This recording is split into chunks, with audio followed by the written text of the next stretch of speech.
ですね、まず最初はですね、価格についてです。5年間あるいはですね、13万キロメートルを切れた後ですね、もしその後バッテリーが故障になった場合、いくらで交換できますかということですね。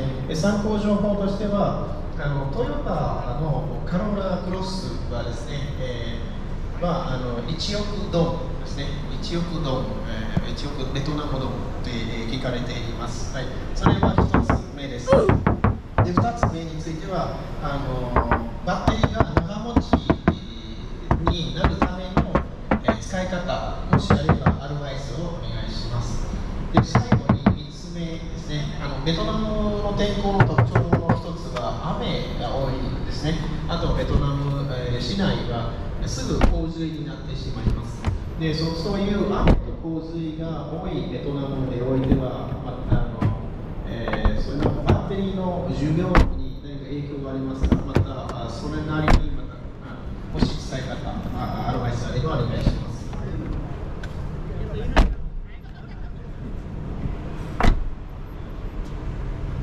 はい、まず一つ目の質問をおっしゃる通りバッテリーはガス値段に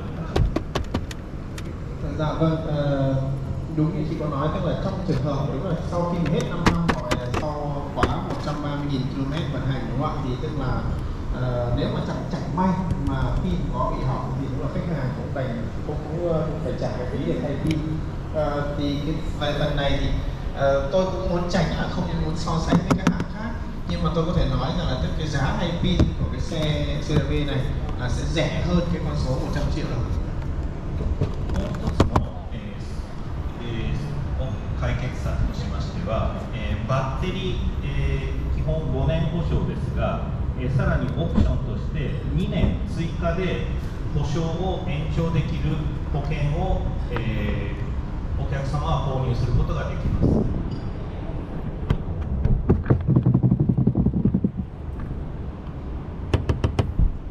Và ngoài ra thì khách hàng còn có một cái lựa chọn nữa, một giải pháp nữa, đó là tức là ngoài cái gói bảo hành tiêu chuẩn mà Honda cung cấp là 5 năm ấy, thì khách hàng có thể có một lựa chọn là mua thêm một gói bảo hành là thêm 2 năm nữa, thêm 2 năm nữa cho pin này, cho riêng pin này. はい、それでは2つ目と3つ目の質問に回答します。バッテリーの長持ちの秘訣というところですけれども、このホンダの EHEV は、バッテリーの、充電、放電、これらは全て、システムの方で最適に管理されてで自動でオペレーションしますので、お客さんの方で特に意識することはなく使っていただけます。Tiếp theo là tôi bên phía dự án phát triển đời xe mới thì xin phép trả lời câu hỏi về tức là liệu chúng tôi có cái lời khuyên nào về cách sử dụng xe sao cho pin có thể bảo tuổi thọ dài lâu hay không.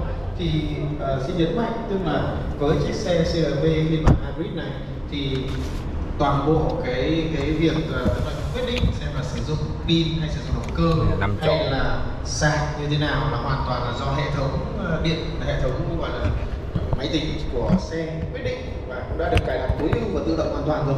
Thế cho nên là khách hàng chỉ việc yên tâm sử dụng thôi và không cần quan tâm. はい、それから、防水性能ですね、水に対する性能ですが、こちら、ペトロールエンジンと同じように、使っていただいて問題はありません。ホンダにおいてあらゆるシーンを想定した、厳しいテストの要件をクリアしておりますので、全く問題なく使っていただけます。Tiếp theo là liên quan đến vấn đề mà lo ngại mưa, ngập nước, vân vân thì chúng tôi khẳng định là chiếc xe này thì tức là có tính năng an toàn rất cao và khả năng chống nước an toàn rất cao, và tức là khách hàng thì có thể hoàn toàn yên tâm sử dụng giống như một chiếc xe xăng bình thường. Vâng. Bởi vì tức là chúng tôi tự tin có thể nói như vậy là bởi vì tức là Honda cũng đã xây dựng rất nhiều những cái kịch bản và cũng đã có những cái bài test bài thử nghiệm có thể nói là nghiêm ngặt nhất được, thế cho nên khách hàng hoàn toàn yên tâm. ただし、ペトロールもハイブリッドも同じですけど、冠水路とか、そういったところを走行するなどの、過度なそういった期待はしないでいただきたいです。オーダーマニュアルに従って、無理な走行は避けていただきたいというところを付け加えておきます。Tuy nhiên là tôi chỉ xin phép nhắn nhủ là tức là mặc dù là như vậy nhưng mà tức là cũng không khuyến khích khách hàng là kể cả là xe nó nước đang ngập ngang thân rồi mà vẫn cứ cố đi, đúng không? Nhưng mà thì lúc đấy thì kể cả là xe xăng thì chắc là cũng sẽ khó có thể gọi là đảm bảo được. Thế cho nên là đó là điều chúng tôi muốn nhắn nhủ các chủ nhân tương lai của xe.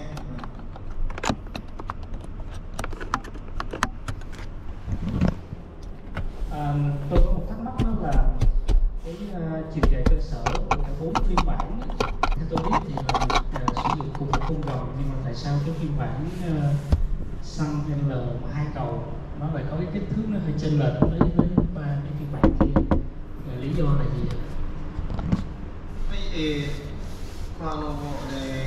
車体のその長さについてのことですね。シャシーですね、フレームが全てのエディションはですね、同じシャシーをですね、使っているということはまず認識しておりますが、なぜペットの AWD だけは少し長いでしょうかということですね。お願いします。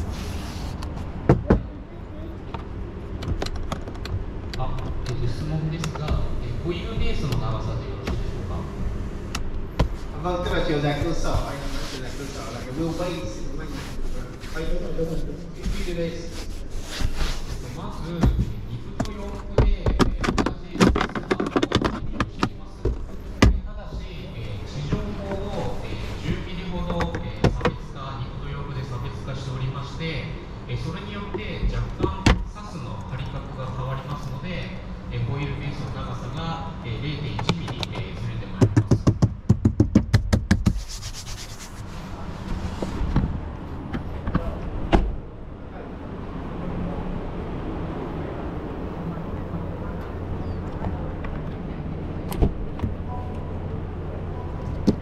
Dạ vâng, thứ nhất đúng là tức là cái xe mà phiên bản dẫn động 4 bánh AWD ấy, thì tức là nó có cái khoảng sáng gầm nó cao hơn so với các cái mẫu xe khác là khoảng 10 mm. Và cái này là để tức là tạo sự khác biệt cho dòng xe này, và vì vậy thì cho nên là tức là cái chiều dài cơ sở được kéo dài hơn một chút thôi, tức là 0,1 mm đúng không? Ngắn hơn. Em xin lỗi, ngắn hơn một chút ạ. Và ngắn hơn một chút thôi để tức là nó đảm bảo cho cái hệ thống treo ấy, khi mà nó có cái hệ thống treo khi mà tức là nó được thu lại chẳng hạn cái phần mà hệ thống treo và giảm sóc ấy.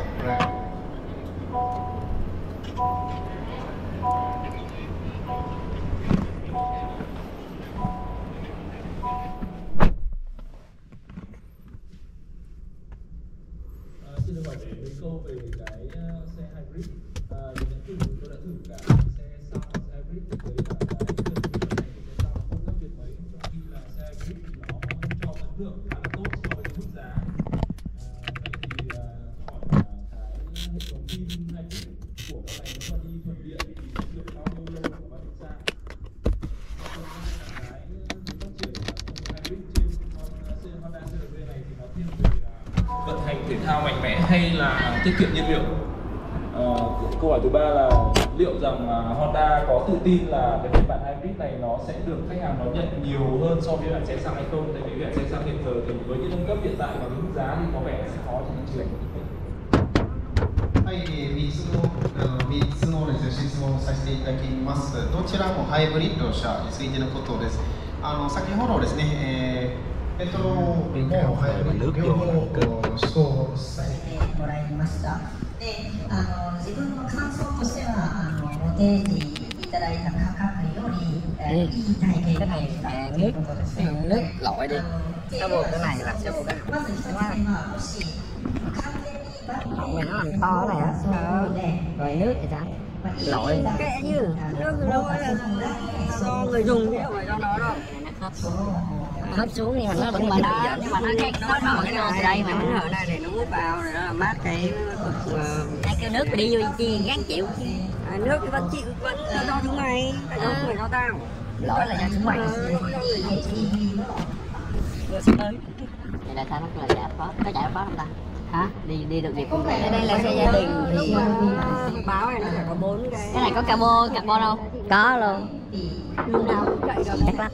Xuống rồi. Đẹp vậy.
Có ngồi ra không? Đó có, anh cứ xuống rồi đỡ qua luôn đi. Rồi. Chịu máy luôn.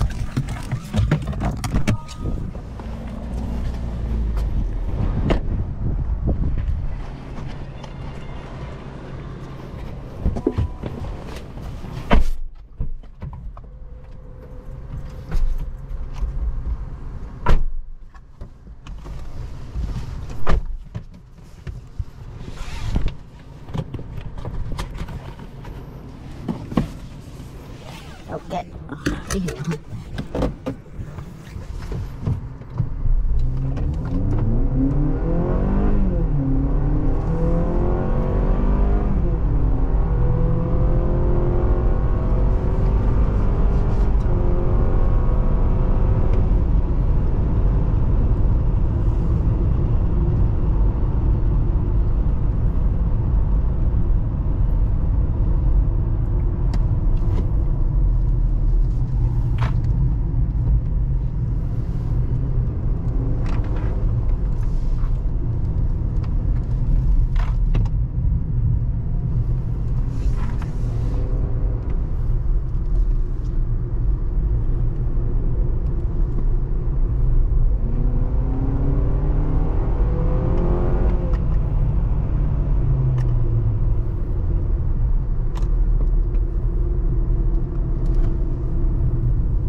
Đâu?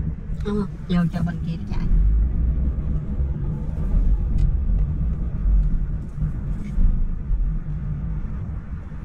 Để xe trên luôn. Chào. Ok, quay xong rồi đúng không? Ok xong. Xong tắt máy à? Không, để luôn.